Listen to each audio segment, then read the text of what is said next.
everyone, and welcome to tonight's Trailblazers in Conversation with celebrity chef and author Edward Lee. Thank you to everyone for signing up for tonight's program and for joining us here on Zoom and YouTube Live. If you have any questions during tonight's program, please feel free to drop them into the chat and we'll try our best to answer them. Before we get started, we'll show a very brief video. We'll then go into introductions before diving into tonight's conversation with our county librarian and CEO, Skye Patrick, and celebrity chef and author Edward Lee. Enjoy the program.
LA County Library belongs to our communities and serves as a portal to learn, grow, and succeed.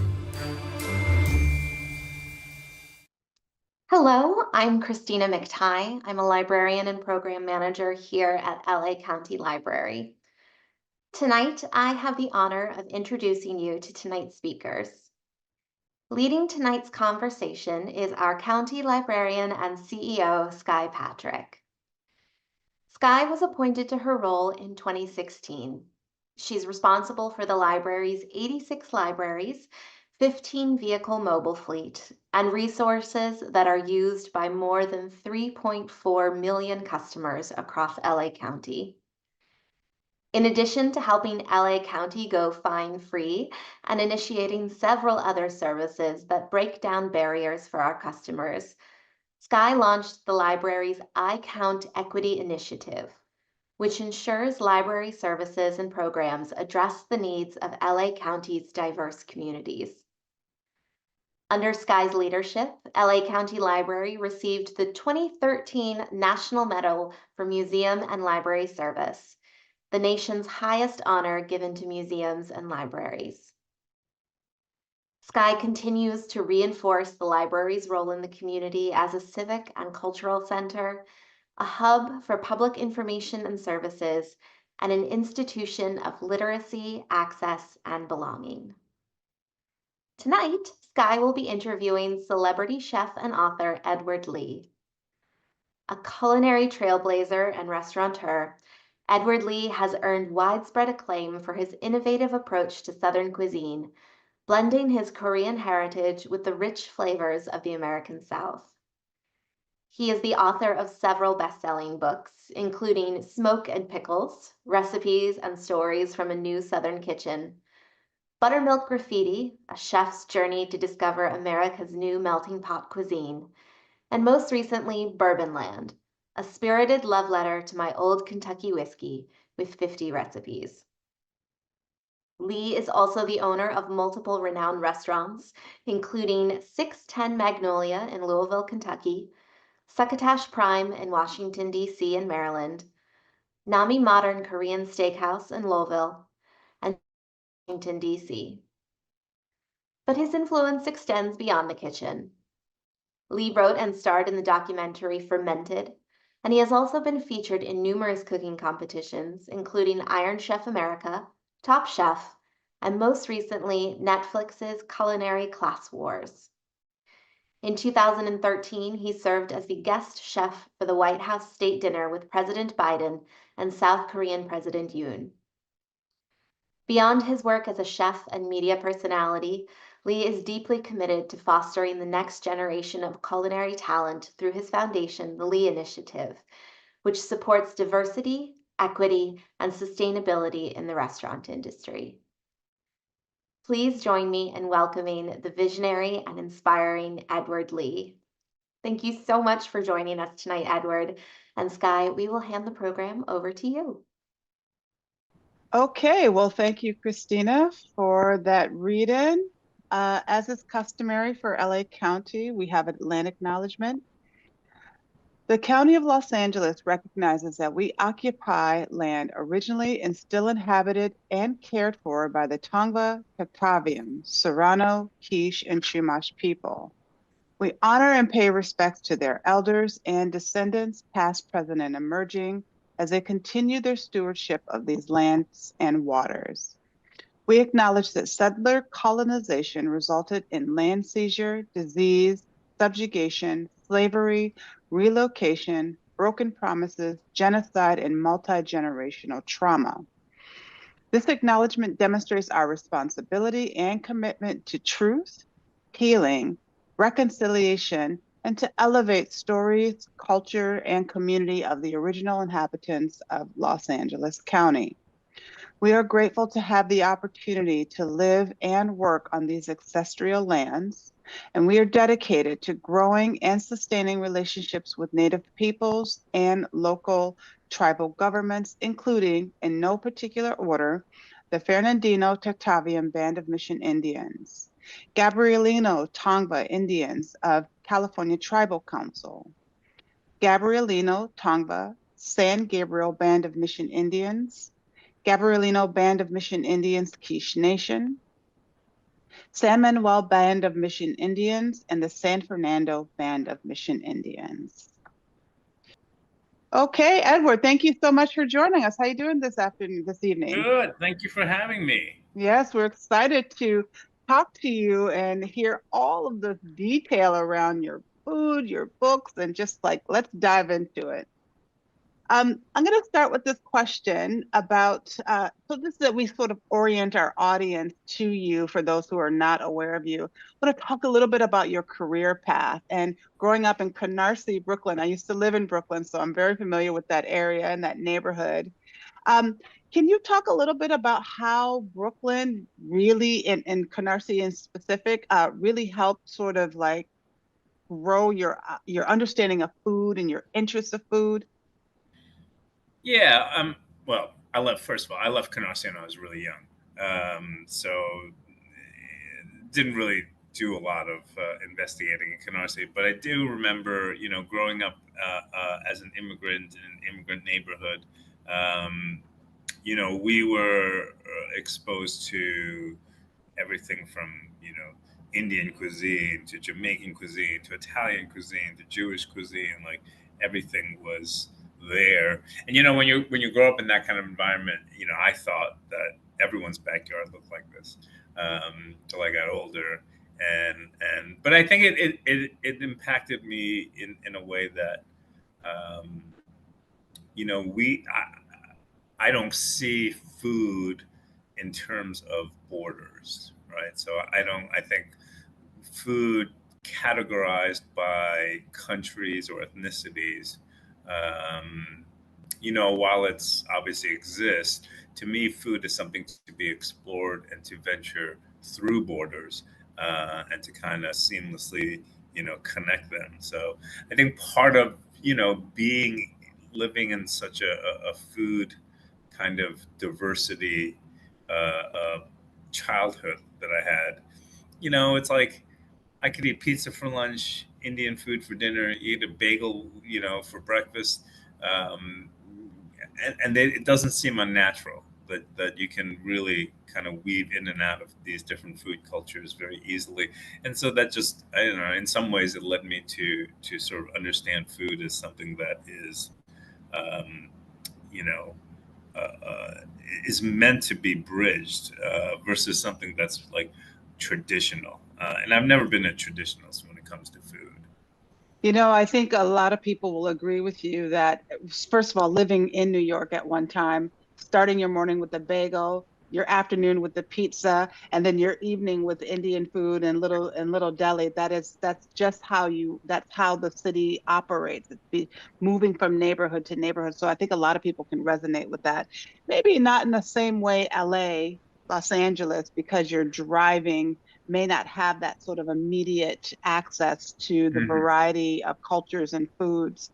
So you said Canarsie was a really small composite of how you came to be. Like, where did you spend more of your time? Like when we think about food, obviously walking through New York, but where do you feel like you really kind of got your understanding of taste? And I love what you I said, mean, that there's no borders you with know, taste. yeah, there's some, some of it's through my grandmother, who was a fabulous cook and made things at home. And, back then it was cheaper to make, your own That's right. fermented soybean paste than buy it.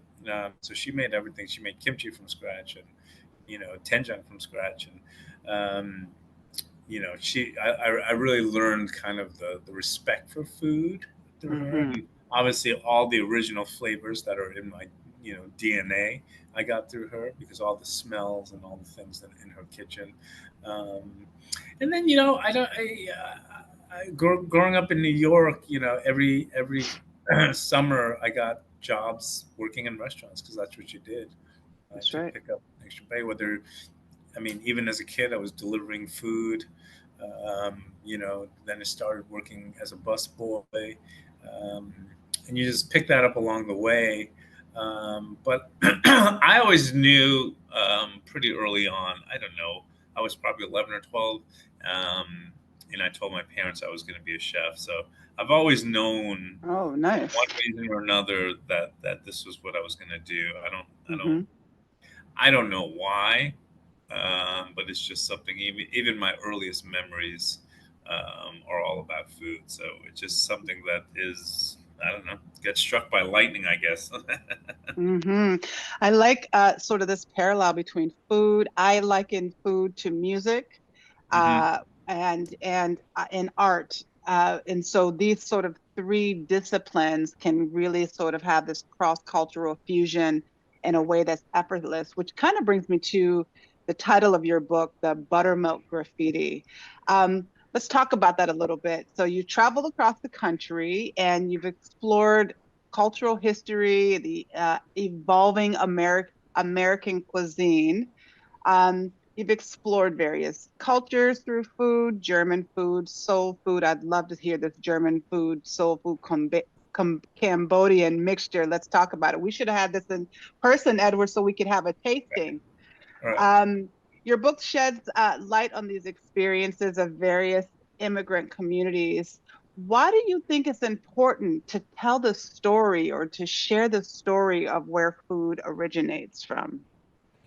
Um, well, I think it's important because food in this country becomes something different. So, if you look at my background in Korean food, you know, there was a diaspora of Koreans who you sort of, immigrated to America, and in large numbers at a certain period of time. And the people who moved to America, have a nostalgia about Korean food, but of a very specific time and place.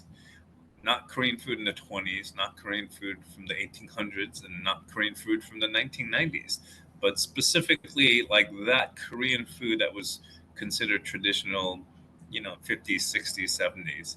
Um, and it's a very interesting thing to me, because then Korean food comes to America, and like all foods, it kind of brushes up against American culture and Italian culture, and all these other the cuisines, and then it starts to morph and it starts to become something else. So that Korean food in America evolves from a very different branch than Korean food in Korea. And so, 30, 40, 50 years into this experiment, you look at it and you go, wow, Korean American food is very different than Korean food. Even though it's the same ingredients and essentially the same flavors, but there's a different, sense about it. And I think what happens is anytime something comes to America, it naturally, because we're such a melting pot, it naturally is influenced by and influences other cultures. And I think food is, it happens just in general culturally, but food is such a direct way to see it, recognize it. Right. We often talk about, like, the word fusion and things overlapping. And you see that a lot, whether it's a Korean taco, and when you see these things, it's a very uniquely American thing to have that. And when it's done well, it's the most delicious food in the world, and it's a very unique thing that America does really well.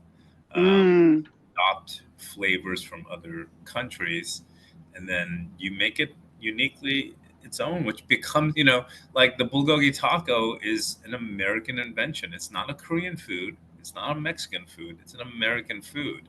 And that's kind of what I wanted to explore, is different immigrant groups in different times of their sort of progress, right? So obviously German food is in a very different place in America than Cambodian food is, or Hmm. Chinese food, or Nigerian food.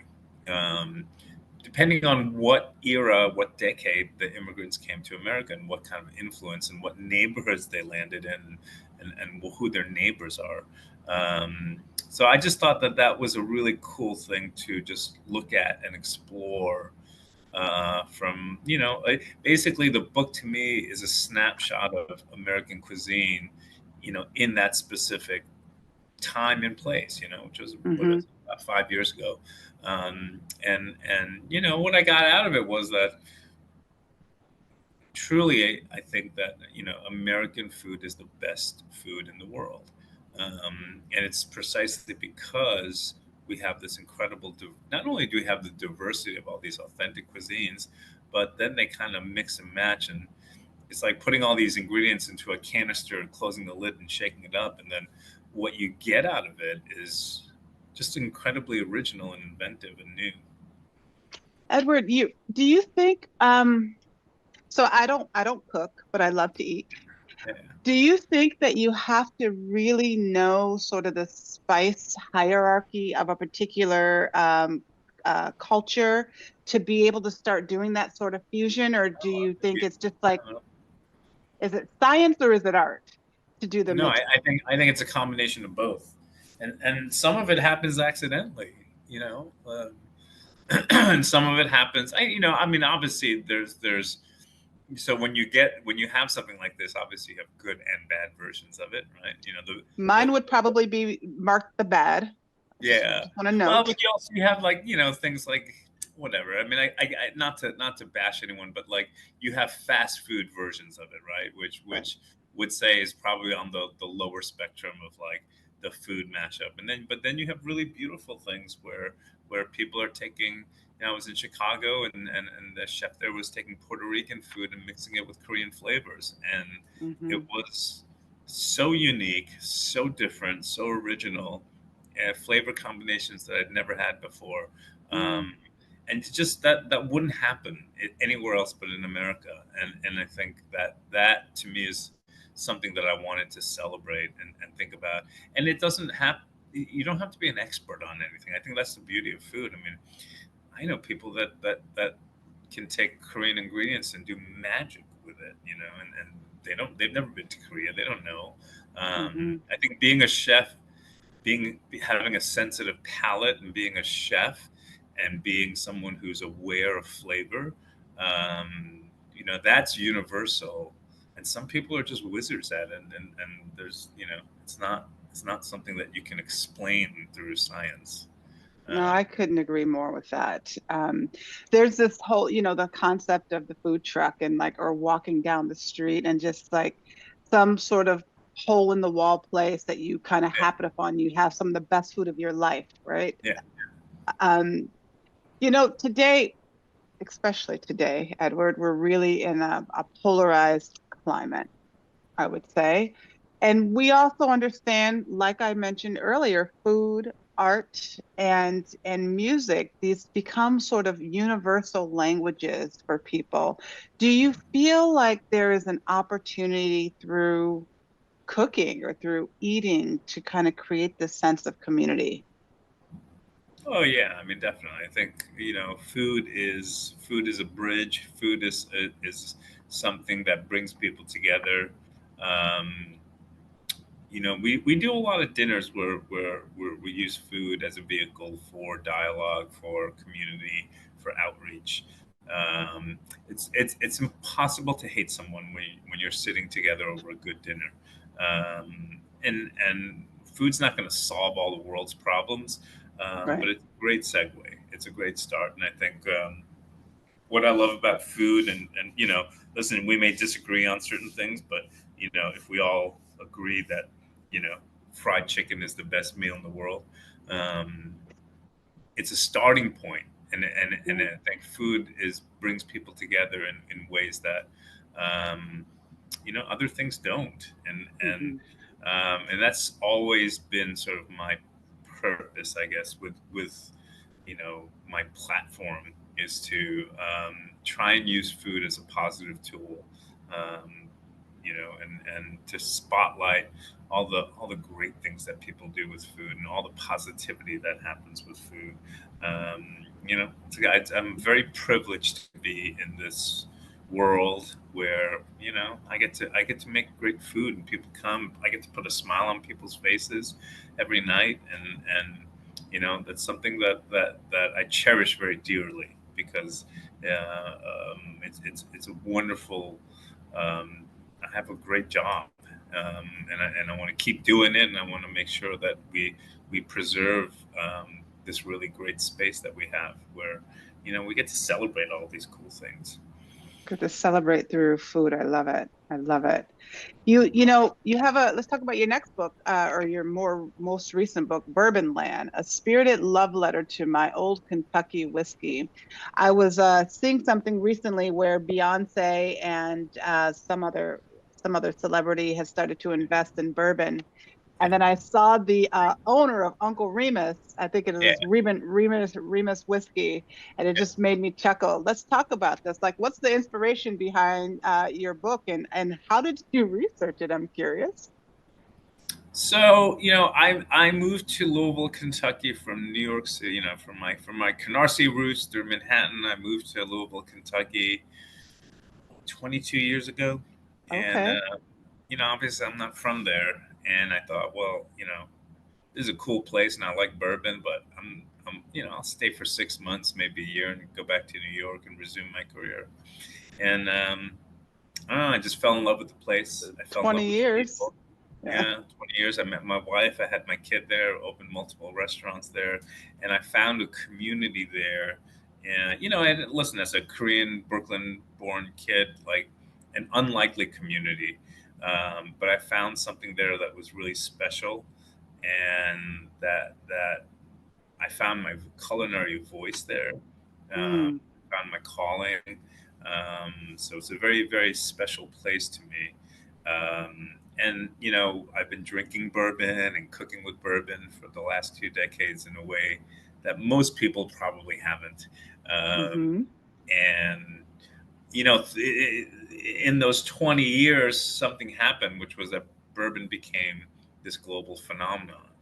And so, Mm, I would say we're watching it happen from right in the middle of this, from of the hurricane, and right. just watching this thing explode.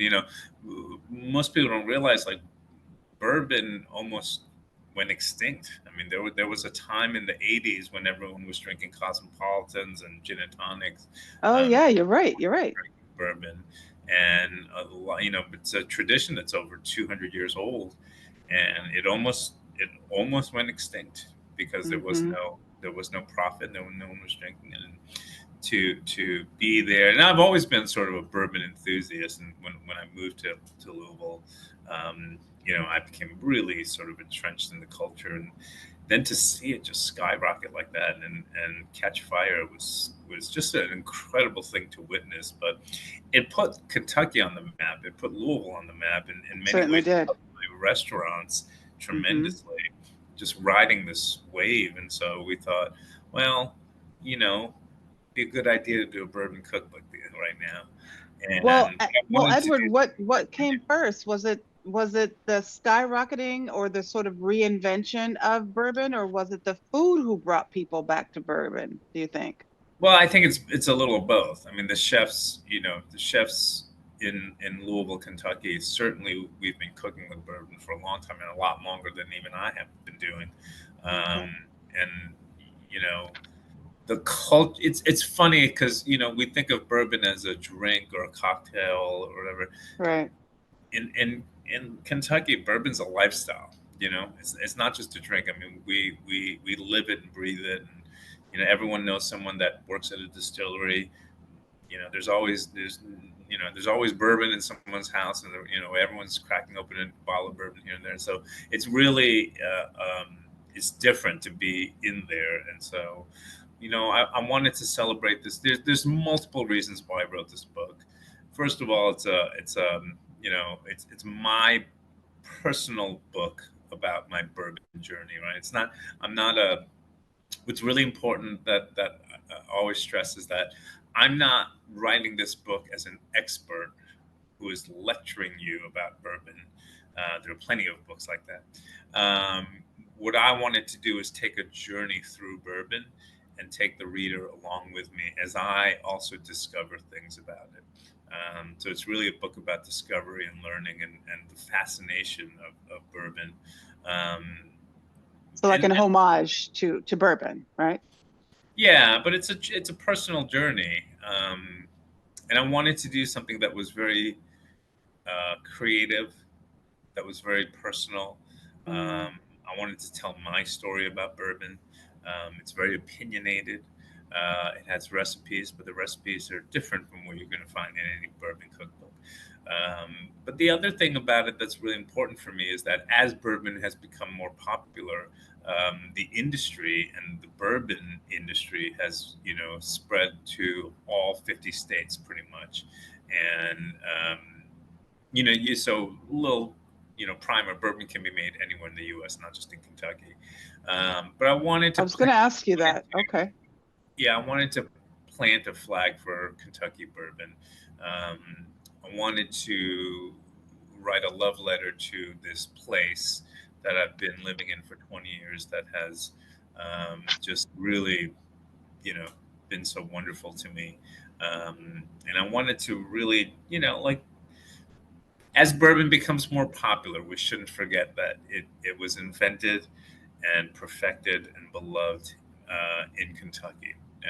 And while we can still love Texas bourbon and California bourbon and Oregon bourbon and Minneapolis bourbon, we should pay we should have a bow of respect for where the bourbon originated from, because it was from these stubborn, hardworking families, generations of making this stuff.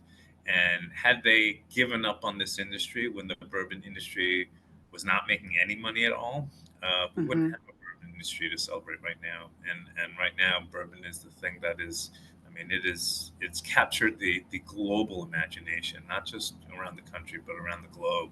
And it is a crazy thing to see that it comes from, the small, mostly in the backcountry areas of Kentucky.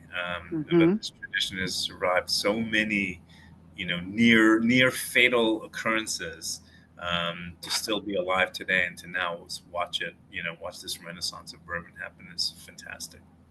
So Edward, I'm curious with bourbon, is it like wine? There's certain ones that you drink and certain ones you cook with? Yeah, it's the exact same. Cook with a decent bourbon, but not too expensive, because it's a bit of a waste. A lot of expensive bourbons aren't necessarily expensive because of quality, but because of rarity, right? So if something is hard to find, it's more expensive because there's just not a lot of it. And when you say hard, do you mean like the ingredients in it, or is it? No. Bourbon is very limited.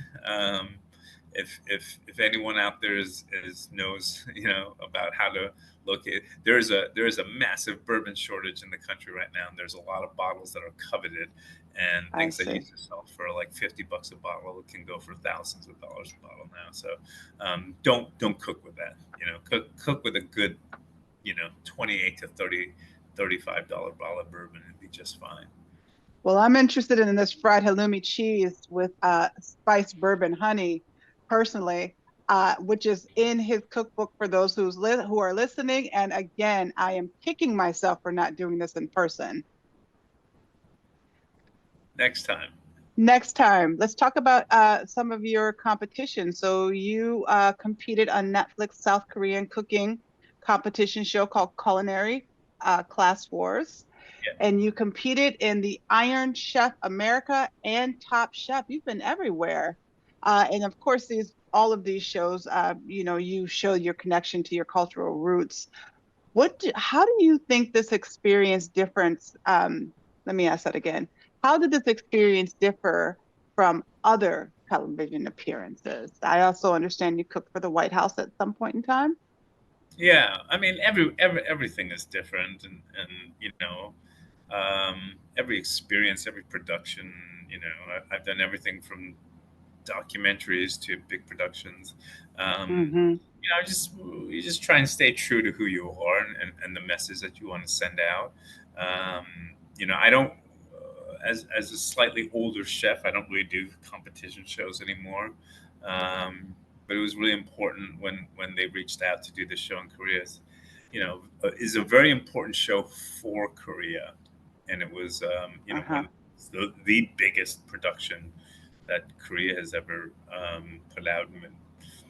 I'm pretty confident in saying it's the largest culinary production show in the whole world, and I've never seen anything quite like this. It was by all accounts, the set was crazy, and so it was really important that I wanted to do it, just to represent America in this weird show that was for and about Koreans, but they let me in. But I was also connecting to my own Korean roots, which, as an American, there's always a push and pull of how Korean, am I, or am I Korean, am I American? And I think exploring that through food was a really important thing for me to do. And I was fortunate that I got far enough in the competition that I was able to show some of that and really, have it had a profound effect on me. Love that. I love it. Let's talk a little bit about some of the other things. How do you feel like you balance traditional culinary roots? You kind of talked about this, but also challenging stereotypes and expanding the definition of what Southern food can be. I imagine you and I might have a slightly different take on Southern food, but how do you kind of navigate stereotypes in food? Yeah, I mean, I don't know. I don't focus too much on that. I think I do what I do, which is that, I study a cuisine. I look at it from its historical standpoint. I look at it from an ingredient standpoint. I make a kick-ass version of pimento cheese. I don't claim it's the best version. This is my version. And I think when food becomes, when a certain cuisine gets to a place where it no longer has room for other interpretations, that cuisine kind of, dies, or, it gets stunted and it kind of stands still. And all food anywhere in the world, whether it's Mexican food in Mexico City or French food, or that's right. It's constantly evolving. And that the wonderful thing about food is that it never stays the same. It never stays. I mean, from generation to generation, but even from household to household. So you go through the different neighborhoods in Kentucky, and everyone's got a different pimento cheese recipe. And they each swear that theirs is the best and theirs is the most authentic and theirs is the naturally. But And I think that's the beauty of it, is that you do have Yeah. all these, um, you do have these food fights, and you do have these Like garden interpretations. recipes and all that. And the Yeah. only thing that, because I don't cook traditional Southern food, I don't cook traditional Korean food, so I never claim that mine is the best. I'm just adding a different version of it, or just adding my sort of personal version of it. And if that inspires people to do their own version of it, if it gives people the confidence to kind of try a different version of it, that's great. I love traditional food. There's Italian restaurants that I go to that haven't changed the recipe in 30 years, and I love that. I love that, because we do need preservation in those sense. And I love the fried chicken shack that makes the same fried chicken the same way for 30 years. Like, those places are near and dear to me. But from my own personal, like, creative outlet, I don't want to cook the same thing for 30 years. I have to constantly reinvent things and try things out and try new combinations. That's just the way my brain is wired. And I think a lot of people who are foodies, or people just who enjoy food, or any sort of artistic discipline, you do look for something a little bit different, you know, in different restaurants and different places that you go. You are looking for sort of a newer experience with a different kind of food. So I think that there's clearly an audience of foodies and people who like to travel to try new things and different takes on certain things. So I definitely appreciate what you're saying. Can you talk a little bit about the Lee Initiative? What is it? Yeah. So Lead is just something we started 7 years ago. It's basically a nonprofit. We started it in response to sort of the Me Too movement that was happening in the restaurant industry, but also in every industry. And we wanted to do something. There was a lot of negative spotlight being put on the industry as a whole, because of a few bad eggs. Um, and whenever something like that happens, I try not to be the one that piles onto the negativity, but try and do something positive. So we thought, well, why don't we do something to sort of address the issue? And so we created a mentorship program for women chefs, to create more positions of leadership, in the restaurant industry. Mm-hmm. And that kind of morphed into a really successful program. And then during COVID, we did relief. Obviously so many hospitality workers were unemployed, Mm-hmm. and so That's we right. did relief. We actually, handed out over 2 million meals across the country for unemployed restaurant workers during COVID. We did grants to Black-owned restaurants, and we did grants to small independent farms. And then now we just opened a restaurant in Washington, D.C. called Shia, which is a Mm-hmm. Korean restaurant, but it's also a nonprofit. And we're looking at ways and researching ways that restaurants can be more sustainable. So things like zero plastics, waste reduction. We have no gas. Everything is run on electric. And so we're Electric, okay. researching how those things affect the restaurant: cost, labor, maintenance, all that stuff. So we plan to publish papers about twice a year, Oh, which is wow. kind Okay. of, it gives you a blueprint of all the things that we do, and that if other restaurants want to adopt a similar program, they can do it as well. Mm-hmm. I love that. Um, it's interesting. I'm curious, with your desire and your initiative to kind of bring up female leadership within the restaurant industry. Do you do you have any sort of data or statistics around how many females have come up through your system? Oh yeah, I mean, we've done 7 years of mentorship programs. We've had anywhere from 6 to 10 chefs per year, and a lot of them have gone on to do great things. One of them is my executive chef at Nami Restaurant in Louisville, Kentucky. We've had several mentees go on to open their own businesses, Love that. and so this program works. We actually have a new mentorship program that we're going to launch in 2025, Mm-hmm. and to help out women chefs in the DC area. Um, for us, it's not necessarily um, like many industries. When you look at the entry level positions in restaurants, it's usually split, pretty evenly male to female. That's right. Uh, and then That's right. as you get higher up in positions, you get head chef, you get to GM, you get to ownership, you get to investors. It becomes way more skewed male and less female. And so part of it is the research of like, why is that happening? Why do women drop out? And there's many reasons for that. It's not Mm-hmm. always just systemic, but there are things that we can do to offset that. And so we try and figure out just ways to keep women in positions of leadership in the Mm-hmm. restaurant Mm-hmm. industry.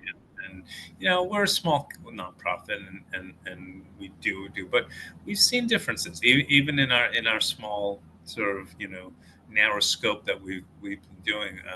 We've definitely seen differences, and we definitely help people's careers. And once you get on that path, it's almost like you don't. It's hard to stop. So Mm-hmm. we're just trying to get more chefs on that path. And some of it, like the program that we're starting in 2025, it's access to capital. Right. It's access to getting your foot in the door in the room of the people that have the investment opportunities. So things like that we're trying Yeah. to. And one of the things that we're very proud of, like we don't spend a lot of money. We do need a lot of money, but we don't spend a lot of money. We're trying to figure out creative ways Right. to find solutions and to sort of inspire people, and also to do, hopefully, that other orgs and other people can sort of pick up on what we do. We're very Mm-hmm. transparent about everything we do, so that if people want to do a similar program elsewhere, we're happy to guide them. Yeah, I love this. I love the work that you're doing. I wasn't completely clear on what the Leah Initiative was, but it sounds like you're doing all really wonderful and really needed impact work to sort of balance within the industry. So appreciate your work there. You know, just you mentioned research several times here. So it's clear that you have a tremendous amount of research going into both the Lee Initiative as well as your own books and your documentaries.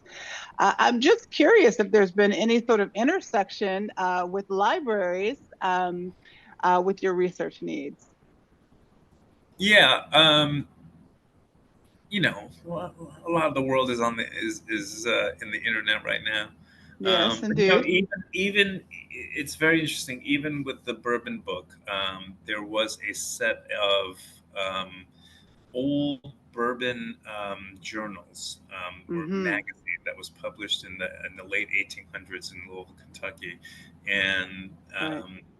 the only place that had the original, and there were copies, but the only place that had the originals in all of every single copy was at the Louisville Public Library. And so I spent That's right. many days there looking through these old journals and finding this incredible material there for the book. And it's funny, you can Google it online, and all you get are a couple of snippets and maybe some images. But if you want the actual document, it's over 1,000 pages of actual, journals. It's there, and so there are lots of treasures in the library. I came from a time in New York when I was a kid. There were no cooking shows when I was a kid. I mean, there was a couple on PBS, but they weren't that great. Uh, That's right. and there were not celebrity chefs, and there was no YouTube. And so if you wanted to learn how to cook, you needed books.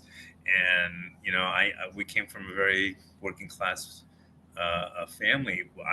Cookbooks are expensive, and I could not afford them. And so a lot of my education in food was at the public library system in New York and Manhattan, where I would just spend hours in the library.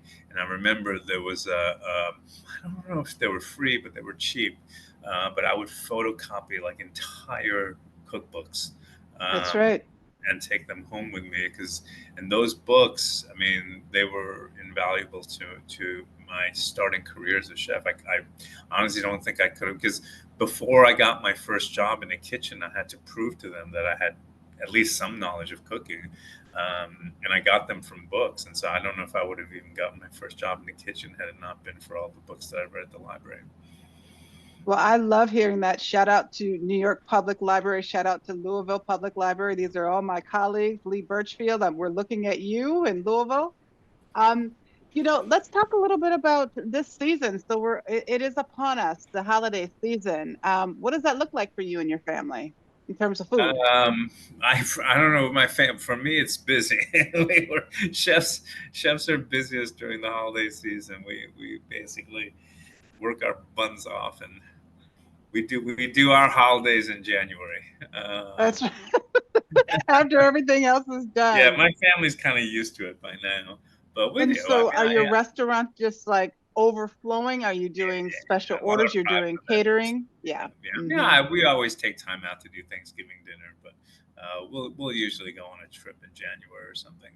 That's right. But yeah, and this year especially, that with everything from the show, and I'm going to Korea, so it's a lot.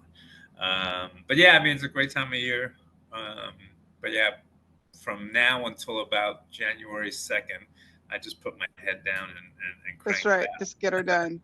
Well, I'm so happy we had an opportunity to get you because I know that you're busy. Yeah. So this is whenever we bring on a chef, we have like almost 1,000 people sign up to watch these Trailblazers. So I'm sure we're going to have plenty of folks here.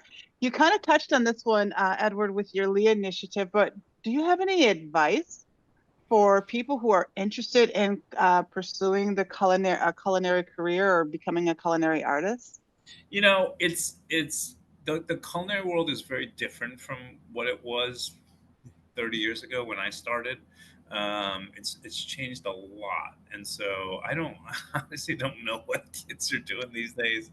But I know that what hasn't changed is hard work, and what hasn't changed is discipline. And even I don't know, even in the world of social media and influencers and all that, I still think what what what you want is a long sustained career. And some would disagree. Someone probably wants to just get rich and famous in 2 years. But I think for most of us, a fulfilling career is one that is, spans decades, and is something that you build up to. And it's going to have its peaks and valleys. But if you love it, there are going to be some rough days ahead. There's going to be a lot of self-doubt. There's going to be a lot of questioning. You really have to love what you do because it's a hard business and there's not a ton of money in it. So for me, it's just you got to really believe in yourself and believe that you want to do this for the long haul, because it is a rewarding business, and to me, it's the best job in the world. But you got to put your head down. You got to work hard. You got to be disciplined. You got to be honest. You got to be hardworking, and respect the people around you, and good things will happen. It sounds like, I mean, the advice you're giving could be for any career, anything that you care about. You have to really put the time into and the discipline. Yeah, and I think in this day and age, and again, I don't know how other people do it. I don't study other people's careers, but it's I don't know. I'm sure there are a couple of examples of get rich quick and get popular real fast kind of stories, but for most of and I know most of those very famous successful chefs in our industry, it didn't happen overnight for them. Slow and steady. Yep. They've been in this for a very long time, countless hours in the kitchen, and staying up late at night writing recipes and doing research. It's what you see on TV and the media. It's just the tip of the iceberg. It takes an entire lifetime of dedication to get to the point where it looks like you're breezing through a recipe on a show. But it's a lot of work. So just be prepared for a lifetime of hard work. In a lifetime of learning, right? So like evolving. And that's why you have to really love it, because yep. It is. I mean, in this industry, you're working when other people are playing. Everyone else is, I like that. Going on vacations and having Christmas parties, and you're working your fingers to the bone. And I always joke, I've never celebrated a New Year's Eve in my entire adult life, because that's the busiest night of the year. You're always working, so you just have to really love it, because you're going to give up. You're going to give up all your family vacations. You're going to give up holidays. You're going to give up weekends. You're going to give up, while all your friends are drinking mimosas at brunch, you're going to be peeling potatoes. So, like, if you don't absolutely love it, you'll get bitter. It's not for you. Yeah. You bring up two really interesting points. First of all, this idea of sort of this new way of becoming famous through social media. I wonder, outside of the cooking shows, is that a thing for culinary artists? Because it obviously the presentation is important, but more importantly, it's the taste. So is this the kind of profession that you have to do more in person? I think, yeah, it is. But also, I think like I mean, I don't follow a lot of it, but there's beauty influencers, there's wellness influencers, and there's food influencers, and they're right. But you don't need to taste the beauty, right? So I just wonder. You don't need to taste the food either. I mean, it looks good, and I'm sure if you're on social media, you see it. I mean, they're incredibly popular. I do. I actually follow quite a bit of it, if I'm honest. Yeah. And some of it's funny, and I love it. It's cool, and it has an impact. And it's changed the landscape again of what the food world is. I'm just slightly lucky that I'm older. I don't have to focus on it too much. Yeah, and you're and established. Not just older, but established. I couldn't compete in that world, so I'm glad it's kind of in the mirror for me. And then so you have all the the cooking shows, you have all the networks, and that I think that's also really uplifted this work and put a light on it. But you have the show like The Bear, which I am fascinated with. Do you think, just out of curiosity, that show in particular, is that real? Is that a good representation? I don't know, I've never watched it. Oh, okay. It's won a ton of awards. Yeah. And it's got all of us on the edge of our seat. People always ask me, and I go, lawyers don't go home and watch Law and Order. That's totally true. They get enough of it at work, and I'm like, I'm sure I'll get to it one day. One day, right now, when you're on vacation in January. In my real life. I don't need it at home. I love that. You're really dropping some coins. Lawyers don't go home and watch Law and Order. I love it. Okay, Edward, I'm going to move to some questions in the audience, because we have hundreds of them. Let me see if I can sift through some of them. Here's a question. What's your favorite thing to cook at home on your night off or for your family? That's a good one. I do things that are really easy and slow, because I'm not going to do anything interesting. But this is the season that's my favorite. I love to take a big old cheap hunk of meat, put it into a crock pot, and braise it, and just let it cook for hours on the stove. And it's something that you kind of like set it, cook it, and then come back to it in 4 or 5 hours, and it's amazing, just tender and falling off the bone. I never make the same recipe twice. It's just like whatever's in the fridge, whatever I feel like. Sometimes it's spicy, sometimes it's got miso in it, sometimes it's got red wine in it. But it's just like you can really take any piece of meat, throw some stock or broth in there, some veggies, some spices, boil it for 4 or 5 hours, and you've got this wonderful meal, and put it over a bowl of rice or noodles, and it's just so comforting and warm on a chilly night. To me, that's the best thing to eat. And I love what you're saying. What I was hoping you didn't say is your favorite thing to do when it's your turn to cook. It's do the drive-through. So you didn't say that. So you are actually engaged with food even when you're not working. Um, here's another question from our audience. Which of your recipes do you recommend for the holiday? Good one. That's a good one. I mean, they're all so different, but if you buy my newest book, Bourbon Land, it's a really simple recipe, but it's a roasted sweet potato, but it has a Love it. miso bourbon butter in it, and that butter is killer. And you just roast it. You make this compound butter, which can store forever. You roast sweet potato, you put it over there, and just melt it. And it sounds so simple, but it's really, really delicious. It's like nutty, salty, sweet from the potato. My daughter loves it. We make it all the time, and it's sometimes it's the simple recipes that are the most memorable. And that one's like, even though there's a lot more, complex and pretty recipes, that one's one of the best. I love it. And so someone in our audience said, hell yes. So Yeah. I think that resonates for them. Here's one for you. The tofu challenge in Culinary Class Wars looked insane. Do Yeah. you really have to come up with all of these recipes within 30 minutes? Are you gonna show how the sausage is made here? No, I mean it really is. I mean, there's a few minutes in between while they're resetting cameras. You can think about it, Mm-hmm. but I would say for the most part, all the shows that you see on TV, the reputable ones anyway, the Top Chefs and the Iron Chefs, it really is true to what it It's is. like a genuine challenge. Yeah, because I Uh-huh. mean, if it wasn't, they wouldn't be on TV. I mean, they wouldn't last. Okay. I always say that because people are saying like, "Oh, this is rigged," or "This is," and I go, do you know how many hundreds of people are on set? And how many hundreds of people are associated to like creating a show like that.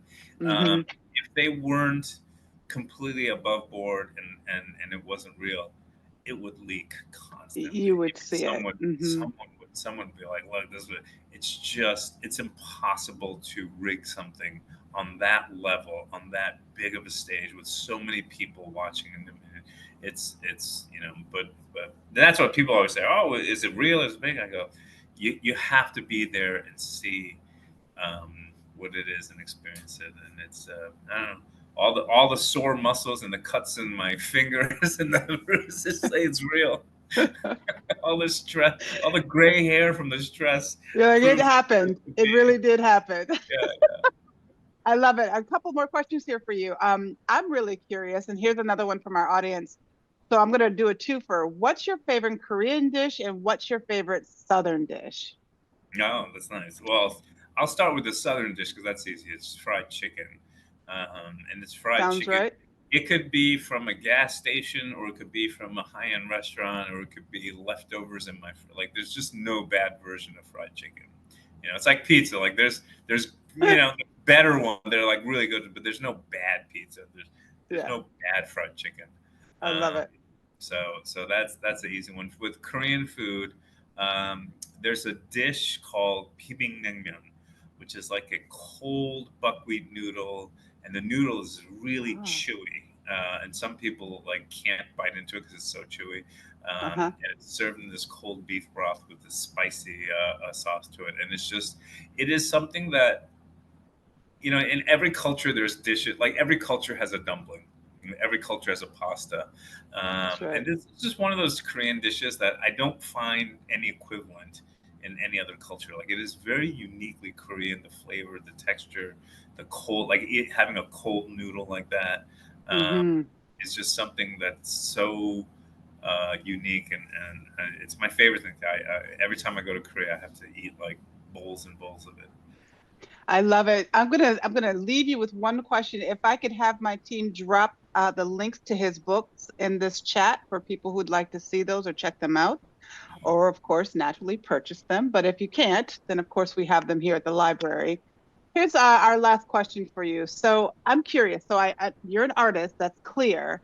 So it wouldn't be a stretch for me to think that you could, be an artist in another discipline. But did you ever think that you'd become a writer? You talked about knowing very early on that you wanted to become a chef or a culinary artist. What about a writer? That's a different discipline. It is,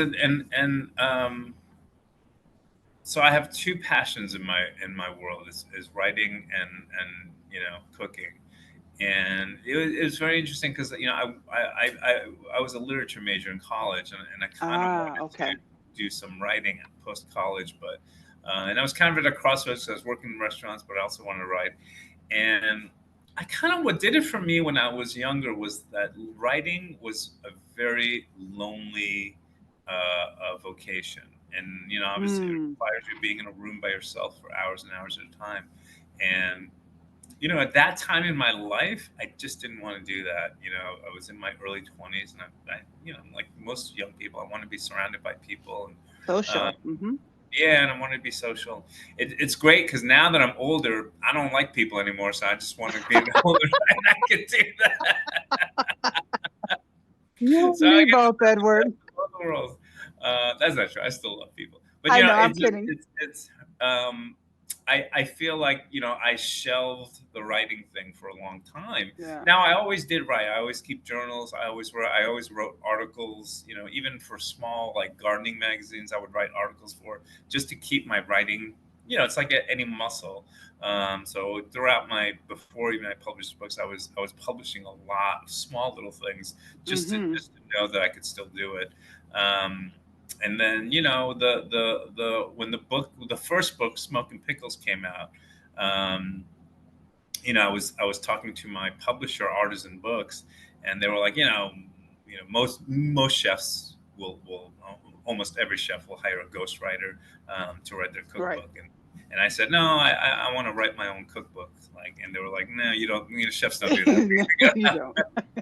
And so I said, well, can I write a sample chapter and you see it and you can decide? And they said, sure. Thinking they were like, nah, this guy's crazy.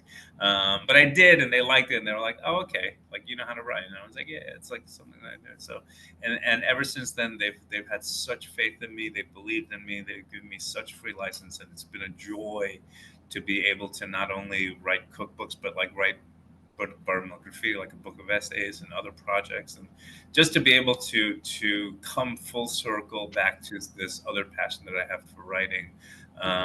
It's great. And the one last thing I'll say is like food is always about time, right? It's you're constantly looking at the clock. Customers are coming at 6 p.m. Everything's got to be ready. The chicken has 40 minutes left. It's got to be ready. You have an hour to shuck these oysters. You got to make sure it's ready. So everything is a countdown to how much work can be done against the clock. And even cooking shows, you see it. You have 1 hour to prepare this. So there's a lot of stress in that, and it happens in our everyday lives. And writing is timeless. There's no time. Like if I can sit down and try and write a chapter, and at the end of an hour, I can have 3 pages, or I can have 1 sentence, and that's just the way it goes. And I really love having that other part of my brain where it's like I don't know. So after 6 hours of being in the kitchen, I don't know if it's going to taste great, but I know I'll have something. I know I'll have carrots chopped, and I know I'll have bread made, and I know this that's right. Done. And I can sit in front of a computer for 6 hours, and I may have nothing. That's totally accurate. And so I really love that part of it because it's a completely different discipline, a completely different side of looking at your brain and how to. So in some ways, I need that because so much of my daily life is the balance. It is that race against the clock all the time. It gets exhausting. So I love just sitting back and being able to just throw away my clock and just see what comes out of my brain and my fingers. Well, Edward, speaking of racing against the clock, we are at time, and what a joy you have been. I cannot wait to invite you back. Thank you so much for being with us. To the audience, thank you so much for listening, and we'll see you soon. Edward, good luck to you. We'll take care. Thank you so much. Appreciate it. Bye.